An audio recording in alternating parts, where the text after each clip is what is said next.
কোমলমতি শিক্ষার্থীদের এই আনন্দ মুন্সিগঞ্জ জেলার নূর বয়াতির চরে। নতুন বইয়ের গন্ধে মাতোয়ারা কেউ, আবার কেউ বা মুগ্ধ পাতায় পাতায় আঁকা নজর কাড়া দৃশ্য দেখে। যতটা ঈদের নতুন জামা পরা খুশি হয়, ততটা আজকে এই বই পেয়ে খুশি হয়েছে। যদি বই না দিত আমাদের তো কোনোদিন তো এই বই তাতে নেওয়ার যোগ্যতা হতো না। শিশুর বাচ্চারা আজকে যে বই পাইছে, বই পাই আজকে অত্যন্ত খুশি। যে খুশি হাজারো লক্ষ কোটি টাকা দিয়েও এই খুশি কিনা যায় না।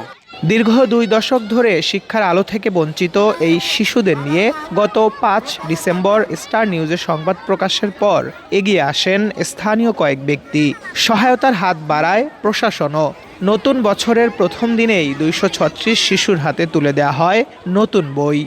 স্টার নিউজে খবরটা প্রকাশ হওয়ার পরে আমরা এখানে এটা পড়ার ব্যবস্থা করছি এবং ইউনুসার 236 সেট বই আমাদের স্টার নিউজ চ্যানেলে খবরটা প্রচার করে পাঠাইছে। আমরা তা বাচ্চাদের হস্তান্তর করেছি, যার ফলে বাচ্চারা এত খুশি হয়েছে, অভিভাবক সবাই খুব আনন্দিত হয়েছে এবং খুশি হয়েছে।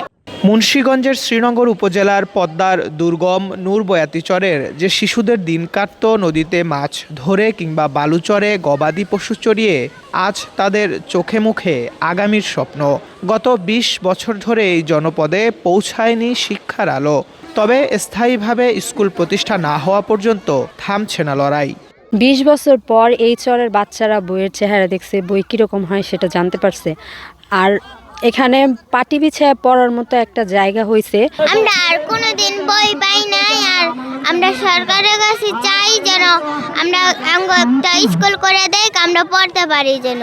প্রশাসনের এমন দ্রুত পদক্ষেপে খুশি দুর্গম এই জনপদের বাসিন্দারা।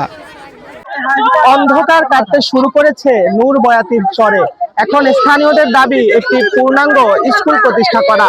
তবেই পূর্ণতা পাবে শিশুদের স্বপ্ন আর নিশ্চিত হবে ভবিষ্যৎ। মুন্সিগঞ্জের পদ্মার নূর বয়াতির চর থেকে শিহাব আহমেদ, স্টার নিউজ।